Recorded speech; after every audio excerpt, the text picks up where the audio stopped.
रब्बी जालनी मुकीम सलाती व मिन ज़ुर्रियती रब्बना व तक़ब्बल दुआ। ये दुआ नमाज की दुआ ही नहीं है, ये नमाज में पढ़ना अल्लाह के नबी सल्लल्लाहु अलैहि वसल्लम से साबित ही नहीं है। बिस्मिल्लाहिर्रहमानिर्रहीम।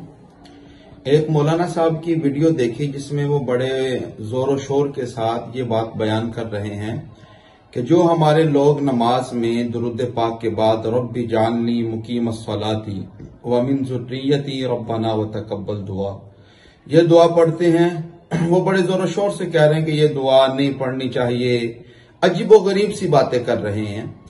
इन पर तबसरा करने से पहले मैं एक बात अर्ज करता चलूं कि एक आदमी जो था ना, उसको मशहूर होने का बड़ा शौक था, तो उसको कोई और चारा ना चला तो उसने ये फतवा दे दिया कि भाई गधा हलाल है। लोगों ने आके उससे पूछा, मौलवी साहब ये आपने क्या बात कर दी? तो उसने कहा जी वैसे तो मेरे पास कोई आता नहीं था, चलो मैंने जब गधे के हलाल होने का फतवा दिया तो आप लोग मेरे पास आना शुरू हो गए। तो यही कैफियत उन मौलाना साहब की है कि जो बड़े जोर शोर से कह रहे हैं कि रब्बी जालनी ये दुआ नहीं पढ़नी चाहिए, और साथ वो एक दलील के तौर पर ये बात पेश कर रहे हैं कि नबी अकरम सल्लल्लाहु ताला अलैहि वसल्लम से ये बात साबित नहीं।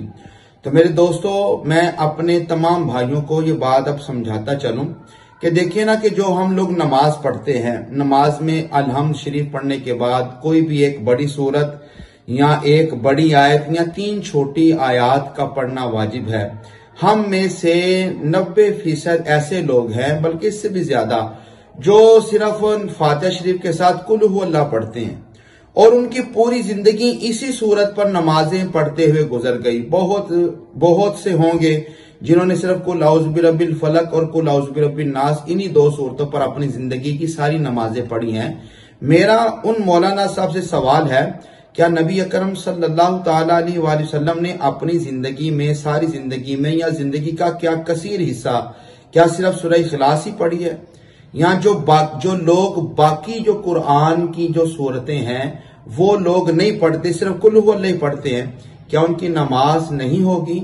या मेरे दोस्तों, एक आदमी पूरी जिंदगी किसी एक सूरत को, 2 सूरतों को फातिहा शरीफ के साथ पढ़ता है तो वो उस मसलक के तमाम उलमा यही फतवा देंगे कि उसकी भी नमाज हो जाएगी।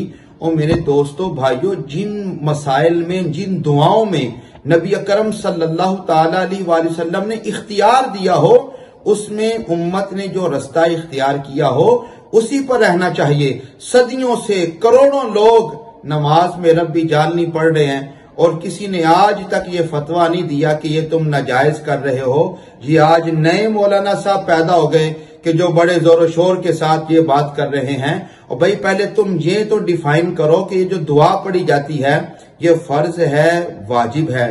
जो तुम कह रहे हो कि इसके बगैर नमाज, ये जो लोग पढ़ते हैं इनकी नमाज ही नहीं होती, अजीबो गरीब बातें कर रहे हो।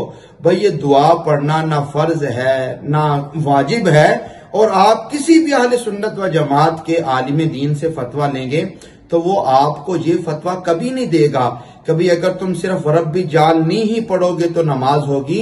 वो भी आपको फतवा यही देंगे कि रब्बी जालनी पढ़ लें या कोई और दुआ पढ़ लें तो आपकी नमाज हो जाएगी। सिर्फ असम मसाला ये है कि बचपन में जब एक दुआ याद हो चुकी थी, अब हम आगे किसी नई दुआ को याद भी नहीं करते। जिस आदमी को शौक हो वो कोई भी दुआ पढ़ सकता है, आप ये पढ़ लें, कोई और पढ़ लें। आपको जिन चीजों में इख्तियार है, किसी भी आलिम ने आपको मजबूर नहीं किया। लेकिन ये जो इस तरह के मौलाना साहब हैं जो अजीबो गरीब जो बातें करके अपने आप को वो एक अजीब जो ना वो दुनिया के अंदर एक नया अजीब, मैं ही आलिम दीन हूं।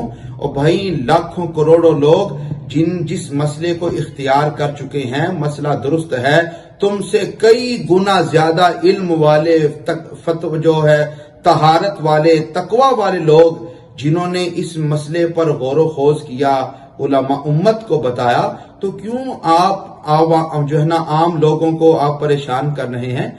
आम लोग ऐसे उलमा की बातों की वजह से परेशान ना हो, और यूट्यूब से ज्यादा जो आपकी मस्जिद के करीब इमाम व खतीब हों, आप उनके पास जाकर अपना मसला पूछा करें। इंशाअल्लाह अजीज कुरान और हदीस से आपकी तशफ़ी हो जाएगी।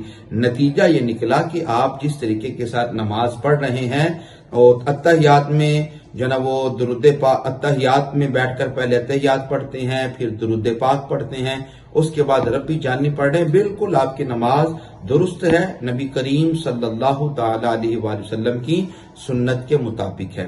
अल्लाह ताला हम सब को अमल की तौफीक अता फरमाए और नित नए फितनों से उम्मत की हिफाजत फरमाए।